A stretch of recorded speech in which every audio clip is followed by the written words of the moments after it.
All right, the Tampa Bay Buccaneers add a new receiver, and I know everyone's kind of down about the receiver situation, but it's not that bad. If you're new to the channel, we're Detroit Lions fans, but we have this channel talking about teams and stories that just kind of get overlooked by the national media. Buccaneers definitely one of those teams. We've kind of been rooting for them. Just rooting's the wrong word, but just basically like, yeah, love what they're doing. Love how they've kind of built their team, and we can just appreciate it being Lions fans. By the way, new hat here. Yep, really, really happy with it. It's like a corduroy underneath, like leather. Link is in the description. You obviously don't want a Detroit Lions one, but they got a cool Tampa Bay one there. Check the link. Okay, here's what they did. When you have an injury, Chris Godwin's going to injury reserve, so then they promote Ryan Miller from the practice squad, and then they sign Dennis Houston to the practice squad. So the point that's really big here is that while we think of general managers and what they do in the offseason, free agency, draft, there's a lot of in-season type stuff that's really important. So Dennis Houston, for example, you sign him, find him to come to your practice squad. A little bit on him. He's 6'1", 200 pounds.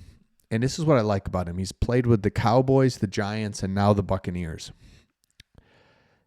He's got playing experience. So with the Cowboys, he played. He got in there. It was a lot of injuries in that his rookie year. He went undrafted.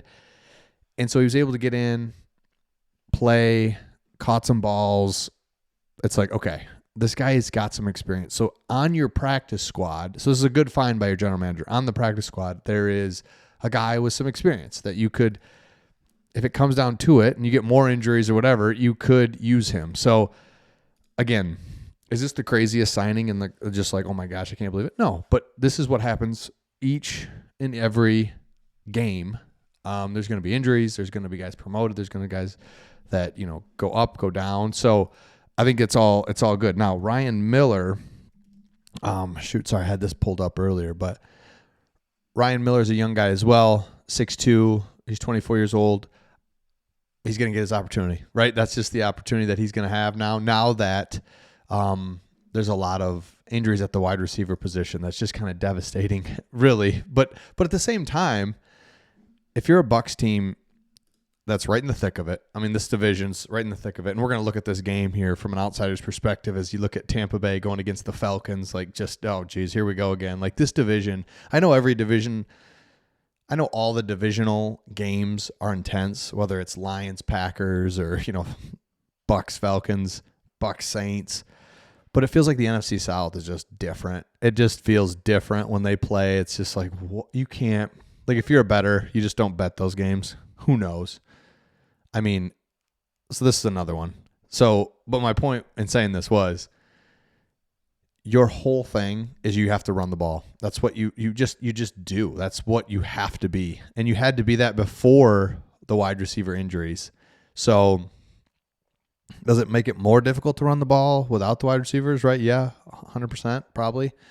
They can key on the run game a little bit more, and but it didn't really matter. Any way you look at it, they had to run the ball, so that doesn't change. It just doesn't change. So speaking of that, if you look at this here, the Bucs are 8th in the NFL in rushing, 135 yards a game. They've topped 100 yards in 5 of 7 games so far, after doing just so in 6 of 17 last year, 3 of 17 and 22.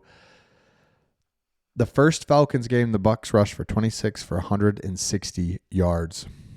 So, point is, you're running the ball this year. And doesn't it just feels different. This year feels different. It's not like you're in games. You're controlling games. You've got an opportunity here to really just, all right, let's focus on the run. Let's get Bucky going, and let's do this. Because you drafted him for a reason, and you hope that he will just start finding his way. If you look at the Lions, Jahmyr Gibbs, the first 8 games his rookie year, just couldn't quite get it. He was hitting the holes too hard. He was trying to break big runs. Point is, rookie running back, it takes him a minute. It just does. Wide receivers, I mean, it just takes them a minute. But, hey, we're right in that point where it's like, man, he's just going to get better as the season goes. So keep running the ball. That's what you have to do. Now, as we look at this and you go against Atlanta, Kirk Cousins dismantled Todd Bowles' defense in the first meeting. The Bucs' run game will be pivotal due to its ability to sustain drives, score points, and assure Kirk Cousins stays on the sideline where he can't do any damage. Just talked about it. With the team's defense in a rut, Tampa Bay's offense will need to take on added responsibility, aiding in controlling the ball and winning the time of possession battle. That's how the Bucs win. 100% agree.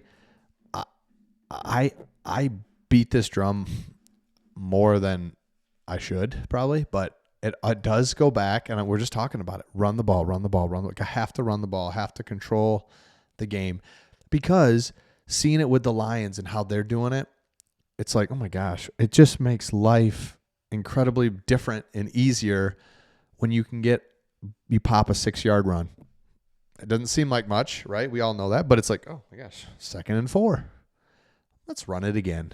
You get 3 yards, 3rd and 1. Let's run it, 1st down. And that little sequence right there just took up 3 minutes of game time. Reset the chains. It's the littlest things, but when you throw it, incomplete. Clock stopped. 2nd and 10.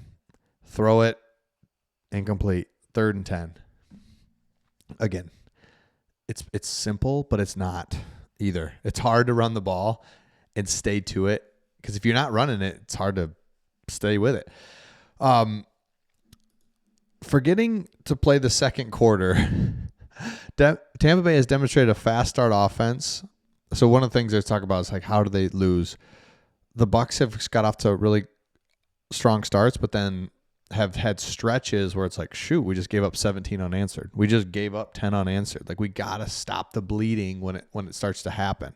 So look for that as well. But for me, let me know in the comments your thoughts on this. I think, again, these are wild games. I think Tampa wins this one. They end up splitting, the season series, but I think Tampa wins 27 to Atlanta 23.